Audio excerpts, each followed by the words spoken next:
ఆడపిల్లలు మళ్ళీ రారు బయటికి, మళ్ళీ మాట్లాడలేరు అనుకున్నారు. కానీ ఎంత తొక్కాలనుకుంటే అంత బయటికి వస్తాం. చేయండి, ఎంత ట్రోల్స్ చేస్తారో చేయండి.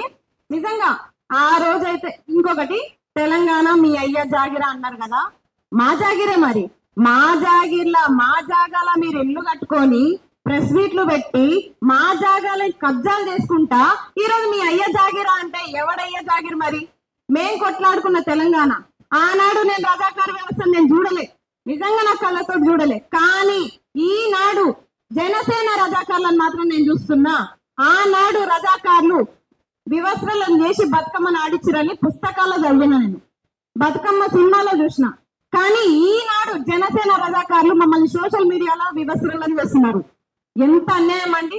మీరు అసలు ఇంత వ్యవస్థ, మీరు ఎంత అసలు ఇంత పాడు చేసుకుంటా, మీరు ఏ ముఖం పెట్టుకొని నేను తెలంగాణలో తిరుగుతా, తెలంగాణలో పోటీ చేస్తా?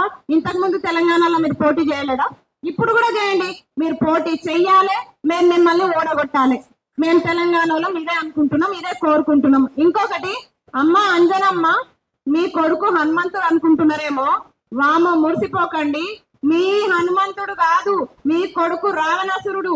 మొత్తం తెలంగాణని దహనం చేయాలనుకుంటున్నాడు. కానీ ఇక్కడ ఉన్నది ఉద్యమ సేన. ఈ ఉద్యమ సేన గాలికి కొట్టుకపోతాడు. మీ మీ మీ కొడుకు రావణాసురుడి శిరస్సును మేము ఖండించలేమేమో, కానీ ఆ బుద్ధిని మాత్రం మేము ఖండిస్తాం. ఆ 10 తలల బుద్ధిని, 10 తలలున్న ఆలోచనని మాత్రం ఖచ్చితంగా ఖండిస్తాం. ఉద్యమకారులతో పెట్టుకుంటే ఎట్లుంటుందో చూపిస్తాం. ముందు ఆంధ్రప్రదేశ్ లో ఆ రాజధాని సంగతి చూడండి అయ్యా. తెలంగాణకు వచ్చి మీ అయ్య జాగిరా, ఎంత ధైర్యం కాకపోతే మమ్మల్ని రెచ్చగొడతారు. అసలు మీరు ఈ జనసేన సైనికులకు చెప్తున్నా, చంపుతాం, నరుకుతాం, నేను అది చేస్తాం, ఇది చేస్తాం అని చెప్తున్నారు కదా. రండి, మా దగ్గర ఉన్న ఆయుధాలు ఒకటే. ఆడోళ్ళ దగ్గర ఆయుధాలు ఏముంటాయి? కత్తులు కట్టాలు ఏం పెట్టుకోం. మేమేం ఉగ్రవాదులం కాము. ఉగ్రవాదులం అయితే తెలంగాణ ఉద్యమంలో 1200 మంది ఆత్మ బలిదానాలు ఎందుకు అవుతాయ్యా? బుల్లెట్లకు ఎదురుగా ఎందుకు పోతారు? ఎందుకు పోతాం బుల్లెట్లకు ఎదురుగా? ఉగ్రవాదులం అయితే మీ ఆంధ్రలో అప్పుడే చంపి అక్కడ బొంద పెట్టేటోళ్ళం కదా. ఇప్పుడు కూడా అదే చెప్తున్నాం. మీరు ఎట్లయితే మమ్మల్ని ట్రోలింగ్ చేసి ఇబ్బంది పెట్టి చంపుతాం, నరుకుతామని మాట్లాడుతున్నారో, మేము కూడా రెడీగా ఉన్నాం. రండి, మా బ్యాగులలో కారం పొడి పెట్టుకొని వస్తాం. కళ్ళు ఎర్రగా కావాలి. మా కళ్ళు ఎట్లా ఎరుపెక్కుతాయో మా మంటతోటి ఆ కారం పొడి మంట మీ కళ్ళల్లో కనిపించాలి, చూపిస్తాం. తెలంగాణ మహిళల పవర్ ఏందో చూపిస్తాం ఖచ్చితంగా. చాలా మంది ఉద్యమకారులు, నిరుద్యోగులు అందరు కూడా, మీరు నిరుద్యోగులకు ఇంకొకటి చెప్తున్నా, నోటిఫికేషన్ల కోసం మనం ఎంత కొట్లాడుతున్నామో మనకు తెలుసు. మనకు సాయంగా కూడా పృథ్వీన కూడా చాలా ప్రెస్ మీట్లు, ప్రోగ్రామ్స్ లో కూడా ఉన్నారు. అట్లే ఈ రోజు తెలంగాణ ఉద్యమ చరిత్రని మనం ఒక పాఠాలుగా చదువుతున్నాం.